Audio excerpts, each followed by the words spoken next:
তপনদা, আবির্ভাব নিউজে আপনাকে স্বাগত। এবং আমরা দেখছি যে কলকাতা সহ বিভিন্ন জায়গাতে রাজ্যের আমরা ইললিগাল কনস্ট্রাকশন দেখতে পাচ্ছি। এবং এটা সুপ্রিম কোর্ট বলুন, কলকাতা হাইকোর্ট বলুন, এর আগেও আমরা প্রাক্তন বিচারপতি কলকাতা হাইকোর্টের অভিজিৎ গাঙ্গুলি তিনি পরিষ্কার বলেছিলেন যে ইললিগাল কনস্ট্রাকশন রাখা যাবে না, এটাকে ভেঙে ফেলতে হবে। সে যদি আমার বাড়িও যদি হয়, আমার বাড়িও ভাঙতে হবে।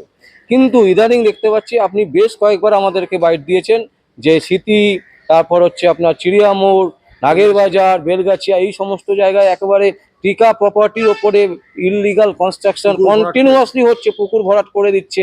মানে এটা কি চলছে পশ্চিমবঙ্গে? দেখুন, আমি এর আগে আপনাদের এই চ্যানেলে আমি অনেকগুলি বাইটে বলেছি যে ওই শান্তনু সেন এবং কাকুলি সেন এবং অতীন ঘোষ, দেখুন অতীন ঘোষের হিস্ট্রি বলতে গেলে অনেক কিছু আপনারা জানেন, সারা পশ্চিমবাংলার মানুষ জানেন, এবং শান্তনু সেনের পরিচরিত্র সম্বন্ধে মানুষ জানেন, এবং কাকুলি সেন ওই ম্যাডামের ব্যাপারটাও মানুষ অনেকে জানেন। তো ঘটনা হচ্ছে কি, দেখুন আজকে বেলগাছিয়া এবং দমদম, রায়পাড়া এবং আপনার চিতপুর এবং আপনার ঠিকা প্রপার্টি যেখানে যেখানে আছেন, এবং পুকুর ভরাট করে ইনলিগাল কনস্ট্রাকশন ওই Dum Dum area, Belgachia area, north এবং সাউথ ও ওয়েস্ট এবং ইস্ট এগুলি হচ্ছেন। এগুলি হচ্ছে না কি, এইগুলি করছে কি, সুপ্রিম কোর্ট এর মধ্যে 3টে জাজমেন্ট দিয়েছেন। 3টে জাজমেন্ট বলছে যে ইনলিগাল কনস্ট্রাকশন যদি করে থাকেন, সে যেই বা যারা যেই করুক, প্রত্যেকটি হাইকোর্টের মধ্যে সার্কুলার হয়েছেন যে কোনো ইনলিগাল কনস্ট্রাকশন রাখা যাবে না, রিভাইজ প্ল্যান তাকে করে দেওয়া যাবে না, কোনো মতেই না। ইমিডিয়েট, ডু ইট নাও, এক্ষুনি সেখানে ডেমোলিশন করতে হবে। তো সেটা কোর্টের উপর, প্রত্যেকটি কোর্টের উপর সার্কুলার হয়েছেন। আজকে আপনারা জানেন, এর আগের দিন আমি একটা কথা বলেছিলাম যে বলরাম যে একটা ট্রাস্টি বোর্ড আছেন, বলরাম ভগবানের একটা মন্দির আছেন বসাক বাগান, স্মৃতি মোড়ে বসাক বাগান, ওটা শ্রীগুরু বস্ত্রালয়ের পাশেই লম্বা যে পাঁচিলটা, প্রায় না হলো 5-6 বিঘা জমি নিয়ে, আরও বেশি নিয়ে ওই বলরাম কনস্ট্রাকশন, ওই বলরাম মন্দির এবং বলরাম প্রপার্টির টোটালটাই, ওখানে 4টে পুকুর ছিলেন। দুটো পুকুর এখন আছেন, একটা পুকুর ধীরে ধীরে ধীরে ধীরে রাবিশ ফাবিশ ফেলে ভরাট করেছেন, আর একটা পুকুর এর মধ্যে ভরাট করে সেখানে মাল্টিস্টোরি বিল্ডিং হচ্ছে। এর আগে আপনাদের বাইরে দেখিয়েছি, এবং আপনারা একটা বসিয়াটও দেওয়া হয়েছে ওখানকার প্ল্যানটাও। এই কনস্ট্রাকশনের সঙ্গে হতবতভাবে একদম পরিষ্কার, এর মধ্যে কোনো লুকাচুরি কিছু ব্যাপার নেই। কারা কারা জড়িত আছে আপনাদেরকে আমি নাম বলে দিচ্ছি। দেখুন, আমার কোনো ভয় বলে কিছু নেই, আমরা আইনজীবী, ভয় কিসের? আইনের জন্যই তো আমরা হাইকোর্টে আজকে এসেছি প্র্যাকটিস করতে। সত্যকে উদ্ঘাটন করব, আমরা সত্যকে উদ্ঘাটন করব। কারণ আজকে এই শান্তনু সেন এবং কাকুলি সেন ওই ওয়ার্ড এরিয়া কাউন্সিলর, ও হচ্ছে ওয়ার্ড নাম্বার 2 কাউন্সিলর, এবং শান্তনু সেন তার মাথার উপরে যে অতীন ঘোষ, ও অতীন ঘোষের উপরে হচ্ছেন ববি আকিম, এরা প্রত্যেকটি তারও উপরে মাথা আছেন। ওই বাঞ্ছানাগে বাগান, বসাক বাগান, আমরা বলি বসাক বাগান, আপনারা বলেন বসাক বাগান, কিন্তু ওটা বাঞ্ছানাগের বাগান বলে আমরা জানি। এই বাঞ্ছানামের বাগানকে আজকে বলরাম যে মোদি চাচ্ছিল, এটা হেরিটেজ বিল্ডিং, সেই বিল্ডিংটাকে অর্ধেক ভেঙে সে টোটাল ওটাকে একটা মাল্টিস্টোরি বিল্ডিং করছেন। এটা কি করে করেন? একটা দেখুন, স্বাভাবিক যারা আছেন, এই যে গোড়া যে বাবু আছেন গোড়া বসাক, এই গোড়া বসাক আমার কাছে এসেছিলেন। আমি ওকে বলেছিলাম যে আপনি যে আলিপুর থেকে, ডিএম থেকে আপনি বা ডিস্ট্রিক্ট ম্যাজিস্ট্রেট থেকে যে অর্ডার নিয়ে এসছেন, কি করে আপনি প্ল্যান পেলেন, আর এই প্ল্যানটা কারা দিয়েছেন?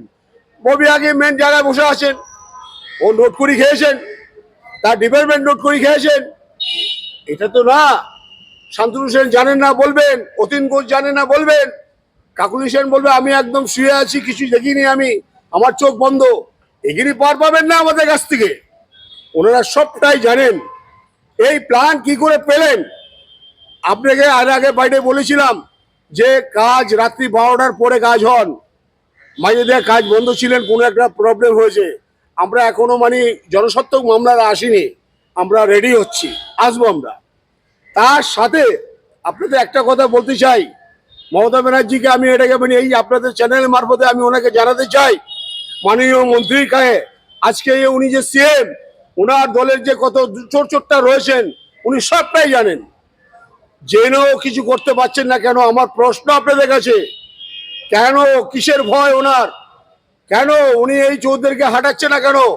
ববি আকিবের বিরুদ্ধে অনেক এলিগেশন ওনার কাছে গেছেন, উনি এর আগে অনেক ফোসফাস করেছেন, কিন্তু আদৌ কিছু করতে পারছেন না। ও উনি মোহামেডান বলে নাকি মোহামেডান বোর্ড কেটে যাবে বলে ওনাকে কিছু করতে পারছেন না। আজকে ওখানে বলরাম কনস্ট্রাকশন ওই বিল্ডিং করছেন, ববি আকিবের মাথার উপর রয়েছেন। আমাকে ওখানকার স্থানীয় কিছু লোক বলছেন, স্যার জানেন না, ওখানে বলছেন আমাদের মাথার উপরে অনেক বড় বড় হাত আছেন। ওই বড় বড় হাত মানে ববি আকিব, শান্তনু সেন, কাকুলি সেন, অতীন ঘোষ, এরা এদের হাত আছেন আইনে। কিন্তু তখন একটা জায়গায় আটকাচ্ছি, অনেকে বলছেন যে মানে আপনার কাছে কি তথ্য আছে যে যেটা দিয়ে আপনি এত মানে এনাদের এগেনস্টে যে এত বড় বড় ক্লেম? আমার কাছে টোটাল ডকুমেন্টস রয়েছে, টোটাল পেপার, প্ল্যান থেকে আরম্ভ করে জমির কাগজ থেকে আরম্ভ করে সমস্ত সব ট্যাক্স মিউটেশন সমস্ত সব ইচ এন্ড এভরিথিং আমার কাছে সব আছে। নাহলে আমি মামলা কি করে করব? আমার কাছে যদি ডকুমেন্টস না থাকে, আপনার প্রশ্ন উত্তর আমি দিই, আমার কাছে ডকুমেন্ট না থাকে। বলছেন ববি হাকিমকে টাকা দিয়েছে, এই সত্যতা আপনার কাছে কি আছে? দেখুন, এটা একে একে দুই হয়, দুই দিয়ে চার হয়, কিন্তু দুইয়ের একে তিন হয়, এটা কিন্তু চার হয় না। এটা তো পরিষ্কার। আজকে কর্পোরেশনকে কে চালান? ববি হাকিম। তো ববি হাকিম হচ্ছে মেইন। এত বড় একটা কনস্ট্রাকশন হচ্ছে, ভাবতে পারবেন? আপনি ভাবা যাবে না এই কনস্ট্রাকশনের মধ্যে ববি হাকিমের হাত রয়েছে। ওখানকার লোক বলছেন রয়েছেন, ওর বড় বড় মাথা আছেন, আমরা কিছু করতে পারবো না আইনজীবীরা। ববি হাকিমের থেকে বড় মাথা কে? ববি হাকিমের উপরে তো বড় মাথা আপনারা বুঝে নিন। মমতা ব্যানার্জি এসব চোরটার সঙ্গে থাকেন না, উনি জানেন না, ওনার কাছ পর্যন্ত খবর যায় না। আমার যতটুকু সম্ভব, আমার ধারণা মমতা ব্যানার্জির পরে যারা যারা আছেন তারা ওই পর্যন্ত যেতে দেন না। কারণ কি, উনি গেলে তো উনি তো বিচক্ষণ মহিলা, উনি কখনো ছেড়ে কথা বলেন না কাউকে। কিন্তু উনি কেন এই সমস্ত করছেন, এর আগের বাইটগুলি উনি দেখেছেন কিনা আমি জানি না। আজকে ঠিকা প্রপার্টির উপরে যেভাবে ইনলিগাল কনস্ট্রাকশন করছেন, কারো ডেভেলপমেন্ট এগ্রিমেন্ট হয় না ঠিকা প্রপার্টিতে। ঠিকা প্রপার্টি আপনার 99 ইয়ার লিজ ডিড হয়, 9,999 লিজ ডিড হয়। সেই লিজ ডিডকে ইনপাউন্ড করে তারপরে আপনি ওখানে বিল্ডিং মাল্টিস্ট্রি করতে পারেন, কোনো বাধা নেই আইনের। কিন্তু ঠিকা প্রপার্টিতে দানপত্র হয় না, ঠিকা প্রপার্টিতে এমনি আপনার ডেভেলপমেন্ট এগ্রিমেন্ট হয় না। এই সমস্ত করে এই প্রমোটার, অসাধু কিছু প্রমোটার আছেন, যেটা হচ্ছে মোহাম্মদ সেলিম, শঙ্কর দাস, আফজাল গুরু, ওই ওর সঙ্গে ওদের অনেক লোক আছেন, আব্দুল্লাহ। ও কত বড় চিটিংবাজ আপনি জানেন না। একটা মহিলা আমার গায়ে কাঁদছেন, টালা থানার এডিশনাল ওসি আমাকে বলছেন, আপনাদের মিডিয়াতে বলছি, 16 লক্ষ টাকা এই আব্দুল্লাহ একটা মানে মহিলার থেকে ফ্ল্যাট দেবে বলে নিয়েছেন। মহিলারা আজকে বছর পর বছর ওই টালা থানা ঘুরে বেড়াচ্ছেন। আমাকে টালা থানার এডিশনাল ওসি আমাকে বলছেন, আমরা আমার শ্বশুরবাড়ি কমপ্লেন করতে গেছিলাম, মানে অ্যাকচুয়ালি টালা থানাটা আপনার পড়ছে টালা পার্কের ওপারটা, আর এপারটায় পড়ছে চিতপুর থানার আন্ডারে। তাই আমরা চিতপুর থানায়, আপনার টালা থানায় চলে গেছিলাম। তো ব্যাপারটা আমাদের জানতে চেয়েছি কি ব্যাপার। তখন আমরা বললাম এই লোক, এই আব্দুল্লাহ, সেলিম, শঙ্কর দাস, ওয়াই, বলছে ওরা হচ্ছে নাম্বার 1 চিটিংবাজ। এই চিটিংবাজদের সঙ্গে হতভাবে জড়িয়ে আছেন ছত্রছায়া, ঘিরে আছেন, এবং শান্তনু সেন আরো অনেকে আছেন, তাদের সঙ্গে ঘিরে আছেন এই সমস্ত লোকগুলি। এদের নাম ভাঙিয়ে মানে সমস্ত করছেন, এরা তোলাবাজি করে, এরা পয়সা নিচ্ছেন। এই আপনি অতীন ঘোষ সমস্ত সাহারা দিচ্ছেন। আজকে অতীন ঘোষের এত টাকা কোথা থেকে আসে বলুন তো? একটা উনি একটা মেয়রিং কাউন্সিল, কত টাকা মাইনা পায়? কত টাকা মাইনা পায় উনি? উনি অনেক দিন থেকে বসিয়া লিডার। পৈতৃক সম্পত্তি আছে। আরে ওনার পৈতৃক সম্পত্তি আছে, ঠিক আছে, সে এত ফেলে মানে মানে মানে মানে ফেলে ফুপে একদম আঙুল মানে কলা গাছ হয়ে যাবে, এটা হতে পারে না। অতীন ঘোষকে আমরা চিনি, আমি ভালো করে চিনি। উনি কংগ্রেসটা করতেন, আমরাও কংগ্রেসটা করতাম। আমরা যে আছে প্রভাবশালী হ্যাট ছিল, উনি অনেক ভালো কাজও করেছেন, এটা ঠিক। কিন্তু এখন চোর হয়ে গেছেন। এখন এই চোরেদের সঙ্গে থাকতে থাকতে আরো বেশি চোর হয়ে, আগে ছিল চোর কম বেশি একটু ছিল, কিন্তু এখন হচ্ছে বড় চোর। এই অতীন ঘোষ, আমি আপনাদের মিডিয়াতে বলছি, চ্যালেঞ্জ করছি, এই যে আপনি বলছেন বাঞ্ছারামের বাগান, বসাক বাগান প্ল্যান পেয়েছেন, ওই ববি হাকিম দিয়েছেন, প্রকাশ্য বলছি, এবং ডিস্ট্রিক্ট কোর্ট থেকে এটাকে ফাঁসজারি করে মানে ওটাকে প্ল্যান বার করেছেন চমকিয়ে চামকিয়ে, ভয় ঠেকিয়ে। একটা হাকিম ধরুন, একটা জজ বা একটা ডিস্ট্রিক্ট জাজ, লোকাল কিছু পলিটিক্যাল পার্টি যখন গিয়ে ডিস্টার্ব করে তখন ওনারা ভয় পায়। অনেক জাজ আমি দেখেছি। দেখুন, উনি আইনের জায়গার থেকে ঠিকই আছেন, কিন্তু লড়াকুর লোক যারা আছেন জজ, তারা ছাড়বেন না। যেমন অভিজিৎ গঙ্গোপাধ্যায়, আরো হাইকোর্টে অনেক জায়গ আছেন, ওই সমস্ত তোলাট করেন না, মানেন না, বোঝেন না তারা। এরা বোঝেন আইনটাকে, কিন্তু সেই সব জায়গা থেকে প্ল্যান বাস করে আজকে ওখানে মাল্টি বিল্ডিং করছে। আমি গৌরব বন্দ্যোপাধ্যায়কে বললাম, আপনি কি করে প্ল্যান পাস করলেন? এই হেরিটেজ বিল্ডিং ইলিগাল পুকুর ভরাট করেছেন, আপনি জানিয়েছেন? আপনি কোর্টকে জানিয়েছিলেন? জানাননি। তার মানে আপনাদের উপরে কোর্ট রয়েছেন, কে জানেন? কোর্টের উপরে আরেকটা কোর্ট আছেন, সেটা হচ্ছে বড় বড় লিডার, বড় বড় নেতা, চোর, যাদেরকে মাল খাইয়ে আতর দিয়ে ভালো ভালো সেন্ট গায়ের মধ্যে এমন মেখেছেন, পাশে পোশাক করে একদম পুকুর বানিয়ে ফেলেছে, গন্ধটা পাবেন না। অর্থাৎ এই প্রপার্টির মধ্যে অনেক লিটিগেশন আছে, সেই লিটিগেশন প্রপার্টিতে কি করে মানে মাল্টি বিল্ডিং হয়?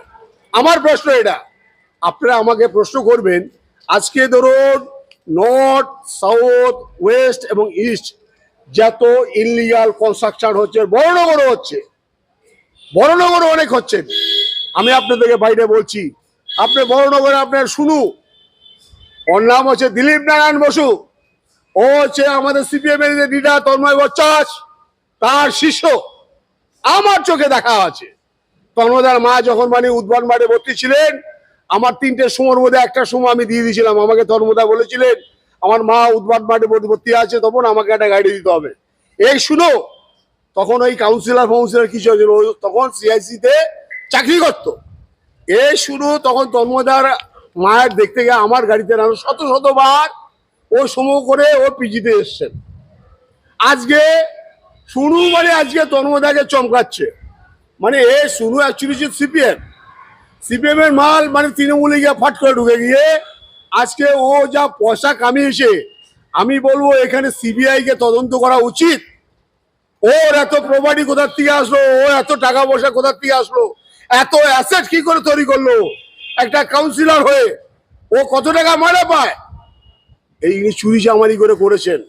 ওখানে আমার এক সোনা বাড়ি, জানেন, সোনা বাড়ির চোরা মানে সোনা চুরি করে নিয়েছে, অনামেষ বানিয়েছেন, মানে সোনার কোঠিতে। আপনারা কাজ জানেন কিনা জানি না, আমি কয়েকটা সোনার মামলা আমি ভাবে জড়িয়ে আছি, এখন আমি করছি।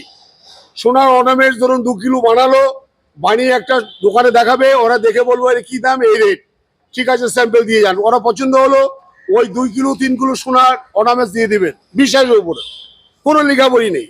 তো ওই সুনুরই এক পরিচিত লোক, সে ওখানকার প্রভাবশালী মানে চিটিং মাছ সোনার ব্যবসায়ী, তার নামটা আমি বলছি না, ওই ভদ্রলোককে মানে একটা ঘর ভাড়া দিয়েছেন, 2 কিলো সোনা মানে ওনার চুরি করে নিয়েছেন। আমার কাছে মামলাটা এসছে রীতিমতো ভাবে, সেই যে সোনা নিয়ে গেলেন, নিয়ে স্যাম্পল দেখানোর নাম করে, তারপরে আর ওনাকে পাত্তাই পাচ্ছেন না। ওই ওখানকার বর্ষিয়ান মানে সোনার ব্যবসায়ী, ওই চোর হচ্ছে ও, আর ওই চোরের সাপোর্ট দিচ্ছেন এই শুনু, এই দিলীপ নারায়ণ বসু। ওখানে বড়নগরে অনেক আছেন, অনেকই আছেন। দেখুন, ওখানকার যদি মনে হয় যে ভালো লিডার বা বর্ষিয়ান লিডার বা কংগ্রেসি মাইন্ডের লোক, সে হচ্ছে অঞ্জন পাল, রামকৃষ্ণ পাল, অঞ্জন পালের সঙ্গে আমার একটা সম্পর্ক খুব ভালো। আজকে ওনাকে আমি, আমাকে ছোট ভাইয়ের মতন উনি আমাকে দেখেন, আমি ওনাকেও ভালোবাসি।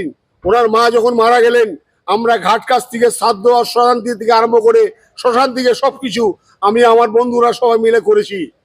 অঞ্জনদা ভালো লোক। তাহলে আপনাদের মামলাটা কবে হবে? আমাদের এই মামলাটা অলরেডি একটা অর্ডার হয়ে গেছেন। এই 15 তারিখে আমাদেরকে কর্পোরেশনকে বলেছেন, আমাদের মাননীয় মানে আইনজীবী মানে মিস্টার অলোক ঘোষ, তার উপরে ডাইরেকশন হয়েছেন, কোর্ট ডাইরেক্ট দিচ্ছেন যে 15 তারিখের মধ্যে আপনি মানে এফিডেভিট করে বলবেন, আমরা 19 তারিখে সেটা রিপ্লাই দেবো। আজকে হয়ে গেল 17 তারিখ, এখনো পর্যন্ত কোনো রিপ্লাই দেয়নি। ওই ইলিগাল কনস্ট্রাকশন আমার বাড়িটা, যেটা আমি আপনাকে এর আগের বাড়ি বলেছিলাম, সেটাতে অর্ডার দিয়েছেন, সেটা তো অর্ডার দিয়েছেন কাপুর সাহেব, অর্ডার দিয়েছেন, আপনার খুব সুন্দর অর্ডার দিয়েছেন। সেই অর্ডার আমার পকেটে আছেন, আমি দেখাতে পারি আপনাদেরকে। তাই আমরা গুরুকান্তের ঘরে যেহেতু ওনার বেঞ্চটা ওনার পেয়েছিলেন কাটা বেঞ্চ, তাই যেহেতু ম্যাটারটা হার্ড করেছেন, আমরা গতকাল মেনশন করে গুরুকান্ত থেকে বলেছি যে matter is the very hard matter order করেছেন, তুমি মামলাটা যদি ওখানে পাঠাও ভালো হয়। কেন মামলার সম্বন্ধে উনি অনেক কিছু বুঝেছেন বা জেনেছেন, জেনে মানে তার অর্ডার দিয়েছেন, দুই পক্ষই ছিলেন। তো উনি বলছেন আমি দেখছি, কিন্তু দেখলে তো হবে না, সামনে পুজোর ছুটি, তাহলে কি করে হবে? কন্টেস্ট ম্যাটার, এই ইলিগাল কনস্ট্রাকশন, এর মধ্যে জড়িত রয়েছেন আপনার রামপুর হোসেন, তার ওয়াইফ। তারা ভয় আমার বাড়ির সামনে আসেন না। আপনি জানেন না, সিটি এলাকায় পুলিশ, সিটি থানার ওসি ওই মিস্টার সমর ঘোষ ঘোষ, আমি ভুল যদি বলে থাকি হয়তো মিস্টার ঘোষ, এখন সিটি থানার ওসি। ও বেটা হচ্ছে একটা নাম্বার ওয়ান চোর, লুচ্চা একটা। কোন থানা ছিল আমি জানি না, আমরা ওর বিরুদ্ধে মামলা করছি, আমরা ওকেও আমরা পার্টি করেছি। ও বেটা আমার বাড়ির সামনে, ও আমার কথা শুনে না ওর দরজা বন্ধ করে দেয়। মানে আমি কি বাঘ না বাল্লুক আমি বুঝতে পারি না দাদা। আমি সঠিককে বাস্তবকে বাস্তবেই মনে করি, সত্যকে সত্যই মনে করি, মিথ্যাকে কখনো সত্য মনে করি না। তার জন্য সিটি থানার পুলিশও মানে আমাকে দেখলে না ভয় পায়। আমার বাড়িতে আসলে বুঝুন তো, আমার বাড়িতে আসলে দুখানা ক্যামেরা লাগিয়ে আসেন, কতটা বিধ্বস্ত বুঝুন। ওই আপনার এর আগে অনিমেষ হাওলাদার ছিলেন, ও আমার একটা মামলাতে, পক্সো মামলাতে ও আসামি। ও শুধু একা নয়, চারজন আরো আছেন, বিকে শঙ্কর আছেন, মিস্টার চ্যাটার্জি আছেন, আরো একজন আছেন, তারা আসামি এই মামলাতে। অলরেডি তীর্থঙ্কর ঘোষ, জাস্টিস তীর্থঙ্কর ঘোষ একটা বিরাট অর্ডার দিয়েছেন, লিবার্টি দিয়েছেন। ওই শিয়ালদার মামলা যে আমরা করেছি, শিয়ালদার মামলা বারের এগনেস্টে, তাদের ওই কপিতে আমরা লাগিয়েছি সেই অর্ডার। আমাদের সমস্ত সব লিবার্টি দিয়েছেন যে তুমি ওখানে গিয়ে সমস্ত সব তুমি মুভ করতে পারবে। আমি তপন রায়, আমি হচ্ছে ওই মামলা রেকর্ডে একজন, আমি অ্যাডভোকেট। ওই মিঠু সামন্তর মামলাটা আমিই করেছি।